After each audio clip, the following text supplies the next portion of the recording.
Olá, alunos do primeiro ano, tudo bem com vocês? E aí, estão afiadíssimos nas nossas atividades?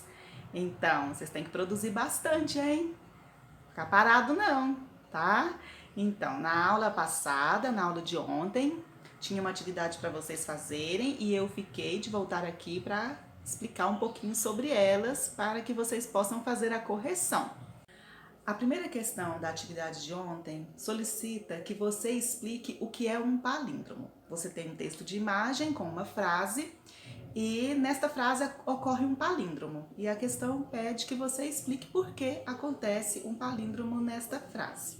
Vamos lá que eu vou explicar para vocês, mostrar a definição de palíndromo para você ver se você acertou a sua questão, tá bom? Então, por que nessa questão aí acontece um palíndromo? Porque você lê a mesma frase da direita para a esquerda, da esquerda para a direita. Só com o tio somávamos 8 moços. Você, ao ler da direita para a esquerda, você desconsidera o cedilha, desconsidera o acento, né, o acento agudo.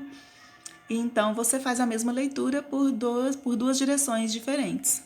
Isso é um palíndromo. Então, vejam aí.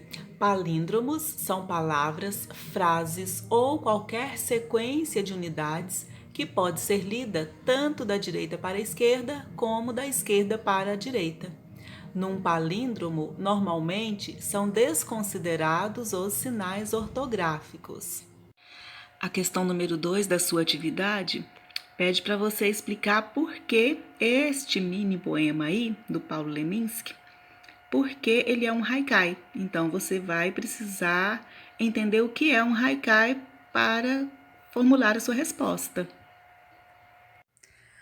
O haikai é uma forma de poesia japonesa composta por 3 versos com 5, 7 e 5 sílabas.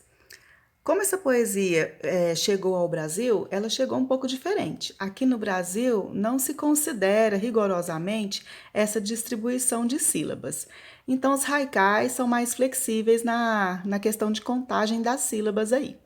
Não precisa ser metricamente organizada, não.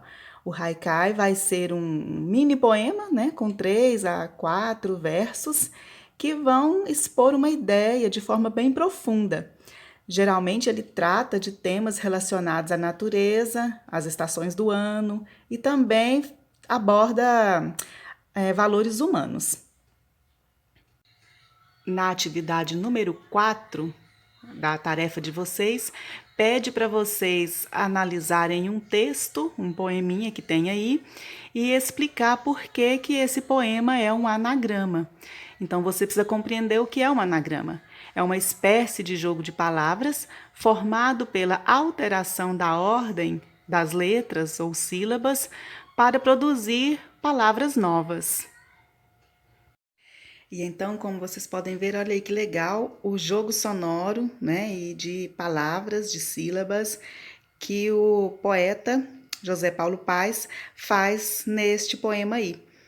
Veja como que ele trabalha as palavras semana e ana. Então, ele brinca com essas duas palavras para compor o poema. Por isso a gente diz que isso é um anagrama.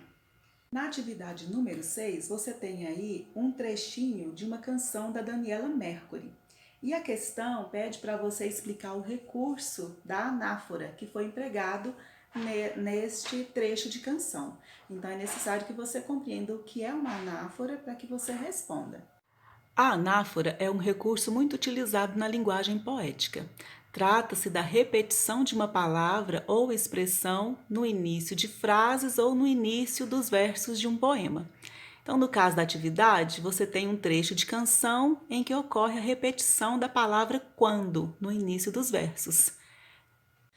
A literação é a repetição de fonemas, ou seja, sons consonantais nos versos de um poema ou em uma frase.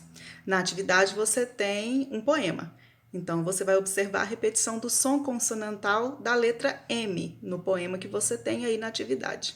Então, continuando, nós chegamos aí na questão número 8, e aí a questão pede para você analisar um trecho de um poema e explicar por que acontece o recurso da assonância.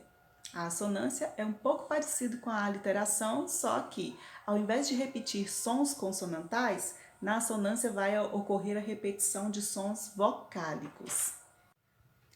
Então, veja aí no papelzinho que eu preparei para vocês, a assonância é um recurso sonoro que consiste na repetição de fonemas, ou seja, sons vocálicos, em um verso ou em uma frase. É um recurso muito utilizado na linguagem poética porque atribui musicalidade, que é um recurso bem constante nos poemas, não é isso? E por fim, chegamos na nossa última questão da atividade de ontem. Você tem aí um poema do José Paulo Paes e a atividade pede para você explicar por que este poema é um poema metalinguístico. Então, nesse caso, você vai ter que saber o que é metalinguagem para explicar por que o poema é metalinguístico. Eu vou apresentar a definição para vocês. Então, chegamos aqui ao nosso último papeletezinho, que traz a definição de poemas metalinguísticos. São poemas que exploram o recurso da metalinguagem. Então, poemas metalinguísticos serão poemas que vão falar sobre poemas, né? A poesia falando sobre poesia. É isso aí. Então, agora terminamos as nossas questões, verifiquem suas respostas e até a próxima. Então, meninos, a gente terminou assim esta parte da atividade, né? Que foi a atividade de ontem. Então, em breve, vocês terão aí os comentários da atividade de hoje, certo? Bom trabalho, continue realizando tudo direitinho. Beijos, até mais!